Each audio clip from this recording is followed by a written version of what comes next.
The dealership that responds first wins the sale 50% of the time. Your window of opportunity is shrinking, and research shows that 65% of in-market leads don't hear back within 24 hours of showing interest. This creates a massive competitive advantage for responsive dealerships. I'm Coffin, and on today's Better Car People Weekly, we'll talk about the best ways to boost your response times.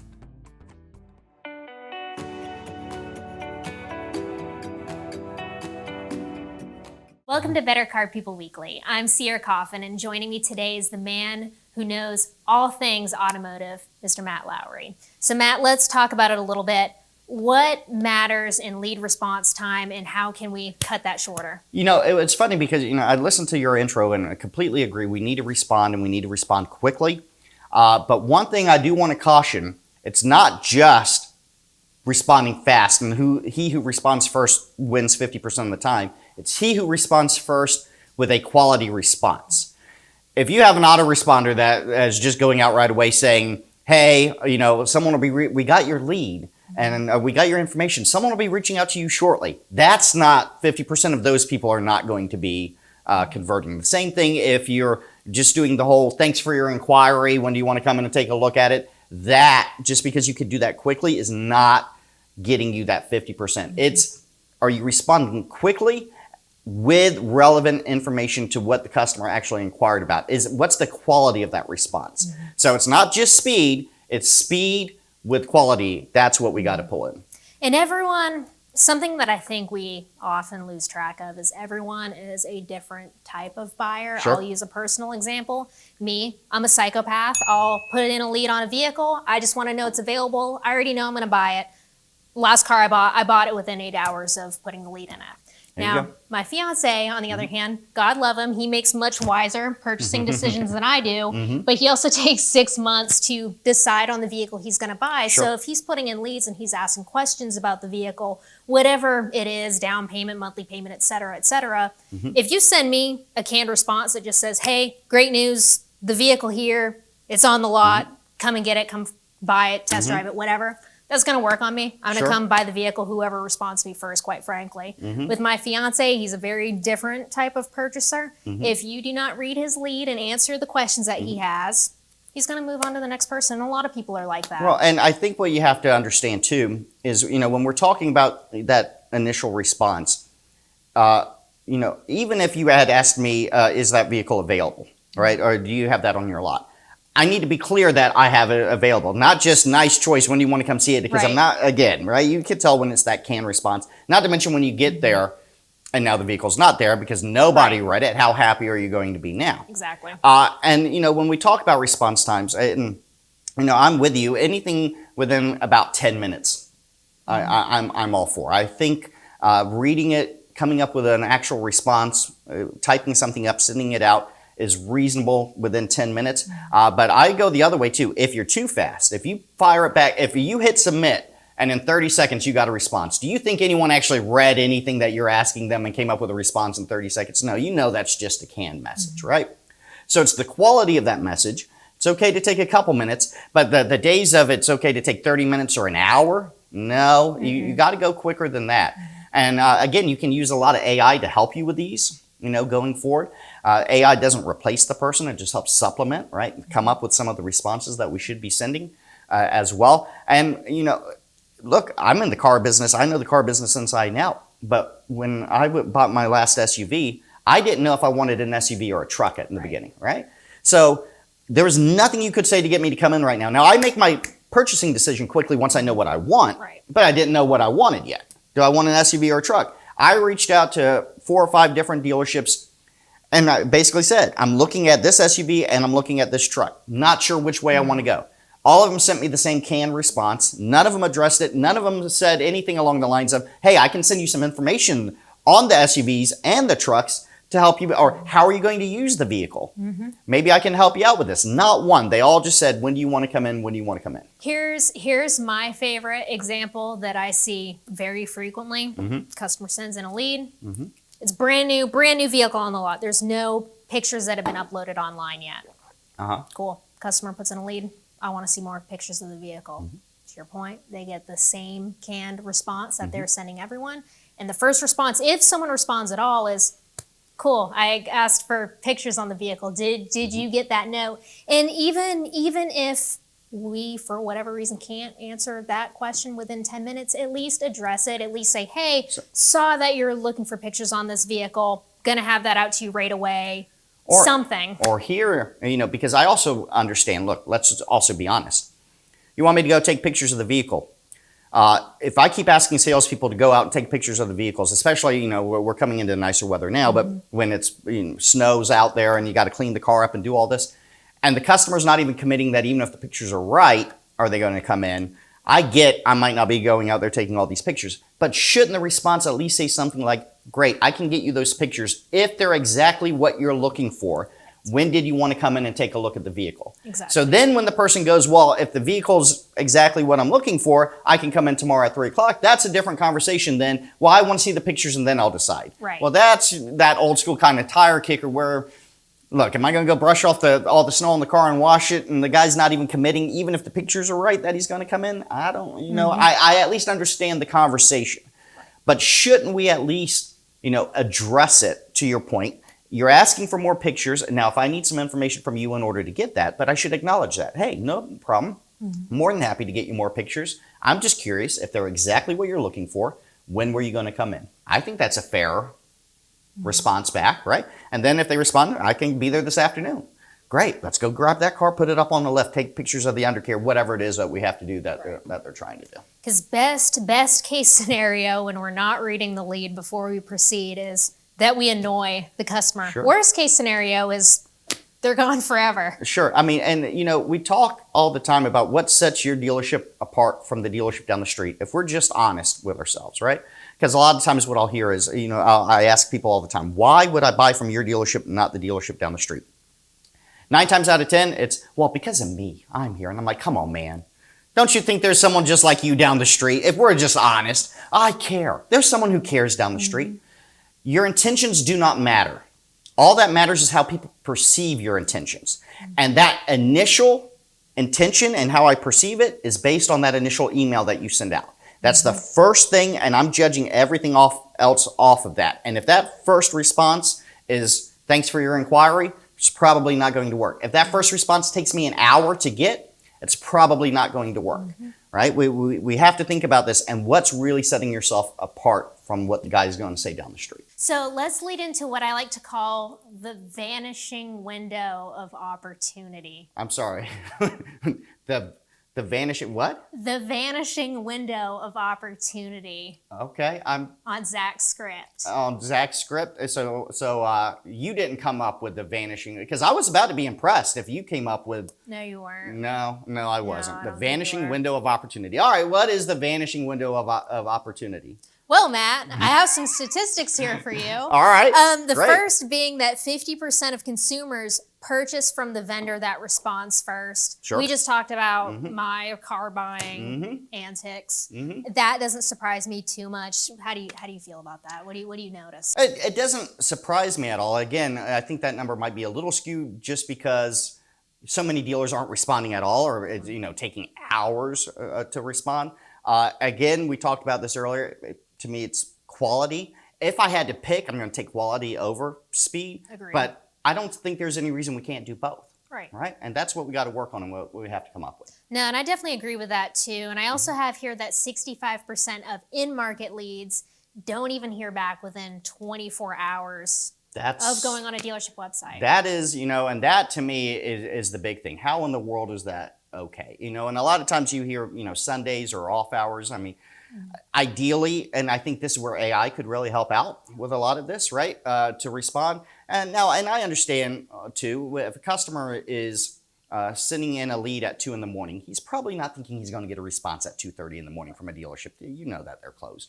But AI can really help out with this. So I like AI for after hours, and I like AI for like days that were closed to help with that. But 24 hours or even, in 30 minutes, once the dealership is open and we're there, that's ridiculous, right? I think that 10 minutes is a nice sweet spot. We should be able to do this. Now, if you're going to have AI, though, that's reaching out as well as the salesperson or your BDC agent, whoever it is, we need to acknowledge that channel. Because a lot of times what I'll see is AIs reaching out saying, hey, my name's Sarah, what questions do you have? Then I reach out and say, hey, my name is Matt, I'm here to help you. And now who's the customer supposed to respond back to, Sarah or me? What I need to make sure, as I say, is, hey, you might have received something from Sarah. We work together as a team, or Sarah's our AI that helps out, to make sure that questions are answered. Or, we work together as a team, and feel free to respond to either one of us. We're both here to help you. We need to acknowledge that if you're using that. Mm-hmm. Here's one I think is really going to knock your socks off. All right. Is 60% of interested customers still haven't heard back one whole week later. That does not surprise me at all. A lot of dealerships out there, we're still kind of one and done, or maybe two and done, right? I send out my email, I send a text, I make the phone call. Next day, if you're lucky, maybe I do. And look, some of this comes down to staffing as well, I understand. When we have those kind of staffing issues, what are we supposed to do if we don't have enough people in order to reach out? But especially, look, if I have to get rid of more of my long-term follow-up, okay. How in the world am I not doing at least the first 7 to 14 days? I mean, I think 30 days is kind of the sweet spot. I don't have the staff for it. At least 7 to 14 you should be doing, right? And a lot of times where I think we make mistakes is we think, okay, if the customer is not responding, they're not serious, or they're not interested. No, it's not the right time for them. So think about this. When I was looking at buying a vehicle, when I was getting responses back from the dealership, I wasn't ready yet. I didn't respond and say I wasn't ready yet. I just ignored you until I was ready. That's just who we are. That's right. Human nature. That's what we do. So they're ignoring you doesn't mean they're not interested. It doesn't mean that they're not reading what you're saying. They're not at the point where it's time for them to reach back out yet. Right. The dealer that not only responds with a good quality response, but then actually stays engaged with the customer, that's the dealer who's going to win. I agree wholeheartedly. And correct me if I'm wrong. Is this something you've noticed on your end too? I feel like this is something that's gotten worse post-COVID. Because I'll talk a little bit about my time at Chevy as a good example of this. Is back then, this is the midst of the COVID shortage in sales. We've had a mass lack of Tahoes, Silverados, all the hot vehicles that everyone always came to buy from us. And so we went from not only knowing how to sell a car, how to switch customers, doing this, that, and the other, following up on our leads. But then we reached to a point where the market was, we have one Tahoe on the lot, 10 people want it.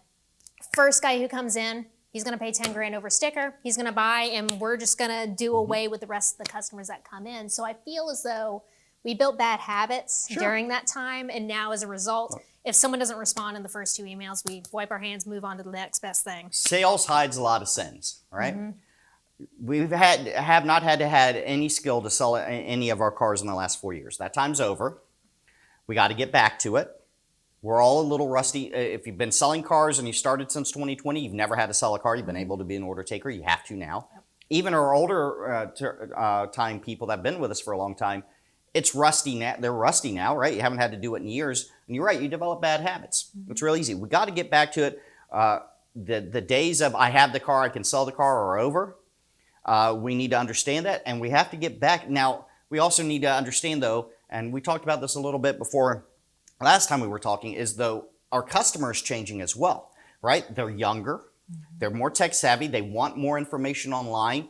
That whole if I could, would you, or what do I got to do to get you to take the car home today does not work for them. It was 34%, I believe, of all cars sold in the U.S. last year were to millennials. They beat out baby boomers for the first time ever. They're the largest buying segment. Gen Z's right behind them. Us Gen Xers, me, not you, I know. But we just got skipped over. We just got passed right by. But we need to understand who's our audience now. It's a younger audience. They expect us to do more online. Those canned messages don't work. They expect you to respond quickly. And they expect to get more information. They still want to come in and drive the car before they buy the car. They just want more information. They're trying to speed it up and make it go faster. So we've talked about everything that is going poorly with lead response times. Let's talk about some low effort, high impact, actionable steps that dealerships can take today to improve upon that response time. And especially because, I like that, because everyone can tell you what the problem is, all right? So we've talked a lot about what are the issues. Let's come up with some solutions. What can dealers start doing right now? And, when we talk about this, so who's getting notifications not only when a lead comes in, a lot of times that might be BDC, salespeople, whatever it is. Do we have a second notification if it's not responded in a certain amount of time, right? I'd set that at 10 minutes, have my managers, look, I don't need you watching every lead that's coming in. You're busy, you have a lot of things that are going on. But if a lead comes in and within 10 minutes we don't have a response, 15 minutes to me is kind of pushing it. I'd probably set it for 15 minutes. If we're not responding in 10 minutes, at 15 minutes, a manager gets alerted. And I'd also have, you need one manager who's in charge of bringing that response time down. You need one throat to choke. We can have everyone's involved in this. Everyone is responsible for it, but there has to be one person who's accountable. You got to pick that person and you got to say, it's on you. The alerts are going to it could go to everyone. You better have this thing down, right? We also need to think about, pushing more people to text. We've been talking about this an awful lot. Texting is the way everyone wants to communicate. It should be part of that initial email that we're sending out. I'll also text you at. Again, I'd have text us at on our website. That's the way everyone prefers to communicate. If you're wanting better engagement, include texts in those initial responses. And the third thing, when we talk about that 10-minute, I would have a 10-minute rule for my staff at the end of the month, or call it 90 days. I get it. Anything can happen in 1 month. But are we reviewing our staff and are we reviewing their performance? And if they're consistently missing that 10-minute rule, they got to come off. Mm-hmm. It's not a goal. It's an expectation. I hate that term. I've gotten away from that term. I don't set goals. I set expectations. If you want to participate in this, you want internet leads, they need to be responded to in this amount of time with this kind of quality. If you can't do it, I got to find somebody who can. Get away from the term goals, set expectations. I get it. Anything can happen in 1 month. 90 days. Is that not fair? Is that not who you are? Mm-hmm. I'd lay it out like that. I'd pull it up over 90 days. Give them one warning if they don't hit it. The second time, you got to find somebody who can. This is a performance business. We got to get back to that, and it's time to go out and perform. Not to keep beating the dead COVID horse, but that's another thing that I've noticed really since the onset of the COVID shortage is that same thing goes with lead response times. I've seen it with agent call volume too. Mm-hmm. We went from making 80 calls per day, then we went down to 60 because, our leads, we don't have enough leads, we don't have enough to call on. Sure. And you don't need to. Right. You don't need to at the end of the day. You didn't. Even if you do have enough, you didn't need. You didn't need to. You're making enough money. Yeah, I'm done with the word goals. Yep. They're not goals. They're expectations. Do we have expectations? If you're going to keep that seat, you need to earn that seat. This is what I need out of you in order to do that. Whether that's response time, quality of response, of course, close rate. That's what everyone looks at. But we need to look at all the things that drive that close rate. Mm-hmm. To me, the first thing is response time. That initial response, then we can get into the minutia of all the other things. But if you're not responding quickly, you're not responding with a quality response, you're not doing the bare minimum. Right. That's the baseline expectation. Set the right expectation. That's where I would go with it. As we're wrapping up here, we need to keep in mind that minutes matter in modern automotive retail. Wait, could you say that one more time? Minutes matter in modern automotive retail. If I bet you $100, could you say it 5 times? No, I'm not going to take that bet. All right. Hard pass. Okay. So it sounds like with that, we should go ahead and wrap this thing up. Yeah, I think we've been going on a little too long. So we did do. Any closing thoughts? We said you need to respond in 10 minutes, and we took over 20 minutes to talk to them about responding in 10. I mean, that is what we just did, right? Yeah. We might want to listen. Think about how long your leads have been sitting while we've been doing this. There we go, right? So, hey, get out there and respond to those leads. Mm-hmm. Set expectations, manage to them, and you know what? He who responds first, 50% of the time, gets it. Get a good quality response out there quickly. Yep. So for Matt Lowery, I'm Sierra Coffin, and we'll see you next week on Better Car People Weekly.